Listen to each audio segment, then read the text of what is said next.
Yo, l'architecte team, c'est Top Architecture et j'espère que vous allez bien. Le 1er octobre 2021 a eu lieu l'inauguration de l'exposition universelle à Dubaï, aux Émirats Arabes Unis.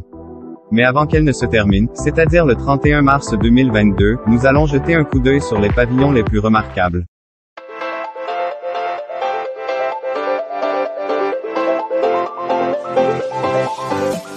Tout d'abord, observons le plan général de l'expo. Elle est divisée en 3 districts, mobilité, opportunité, durabilité.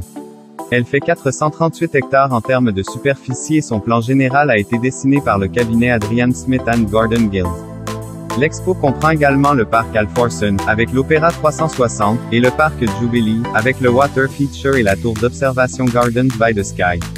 Nous allons commencer par la place Al Wasl. Sans jeu de mots, c'est le cœur de l'expo. En effet, elle permet de relier les 3 districts entre eux. Elle fait 150 mètres de diamètre avec une hauteur de 60 mètres. Elle comprend également un système de projection laser à 360 degrés qui permet de faire des spectacles nocturnes époustouflants. Dessinée par le cabinet Adrian Smith & Gordon Guild, elle est entièrement faite d'acier moulé au reflet doré. Autour de la place Al Wasl sont positionnés les 3 districts avec chacun leur propre pavillon. Le pavillon mobilité. Il a été dessiné par le très célèbre cabinet d'architecture Foster & Partners et est composé d'une structure de béton armé et d'acier recouverte de verre et d'acier inoxydable. Ce pavillon retrace tous les déplacements de l'histoire, des grandes explorations jusqu'à l'intelligence artificielle dans les transports.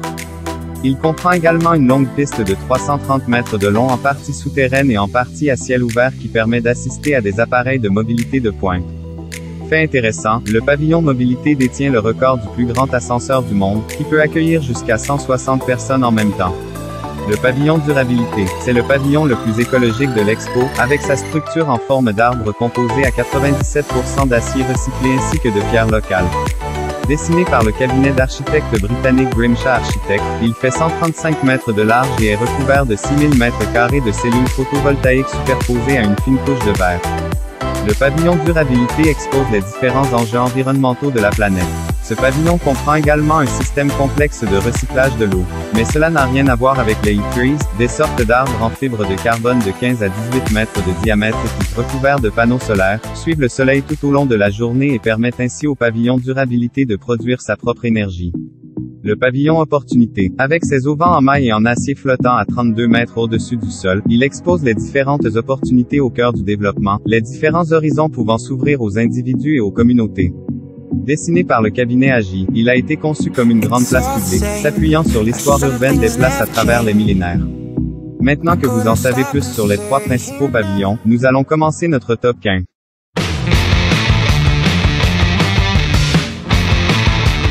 Le pavillon des Émirats Arabes Unis. Dessiné par le très célèbre architecte Santiago Calatrava, il reprend la forme d'un faucon en plein vol. Avec 4 étages totalisant 15 000 mètres carrés, il expose l'histoire des Émirats Arabes Unis ainsi que ses réalisations. Le pavillon de la Chine. Dessiné par le Construction Engineering Design Group Corporation Limited, c'est un des plus grands pavillons de l'expo, avec une surface totale de 4 636 mètres carrés. Parmi les sujets exposés dans ce pavillon, il y a la 5G, l'intelligence artificielle et la culture chinoise. Le pavillon de l'Arabie Saoudite. Dessiné par Boris Mika, il totalise 13 059 mètres carrés d'espace d'exposition consacré au patrimoine et aux paysages naturels arabes. Il fait également partie des pavillons les plus écologiques de l'expo, avec un design d'intérieur très vert et un pourcentage de matériaux recyclés s'élevant à 41%. Le pavillon de l'Arabie Saoudite est également l'heureux détenteur de 3 records Guinness, le plus grand écran miroir à LED au monde, le plus grand écran d'éclairage interactif au monde et la plus longue animation d'eau au monde. Le pavillon du Royaume-Uni, très distinctif par sa forme de cône, il fait 20 mètres de haut et il est constitué de lamelles en bois lamellé croisé. Il a été dessiné par Edeblin Studio, Veretech et Avant-Garde et il expose différents sujets tels que l'intelligence artificielle et les exosquelettes. Le pavillon de la Russie. Avec une hauteur de 26 mètres et une superficie totale de 3630 mètres carrés, il impressionne surtout par son dôme entouré de tubes colorés. Le cerveau et les différents grands projets russes font partie des sujets exposés. Finalement, le pavillon de la Russie a été dessiné par le studio Speech. Le pavillon de la Corée du Sud. Dessiné par le cabinet Moyuki Architects, sa façade a la particularité d'être animée par 1597 cubes lumineux qui tournent sur eux-mêmes, la rendant dynamique. De plus, 4 grandes passerelles d'acier parcourant le pavillon autant à l'intérieur qu'à l'extérieur permettent aux gens de le parcourir en tous sens. La réalité virtuelle et l'art coréen font partie des sujets exposés. Le pavillon de la Belgique.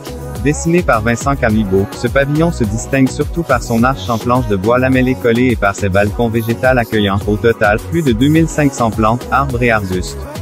Ce pavillon, également appelé l'Arche Vert, expose les différentes technologies belges dans le domaine de l'agriculture et de l'alimentation, en faisant de régulières allusions à la bande dessinée, qui est également une spécialité belge.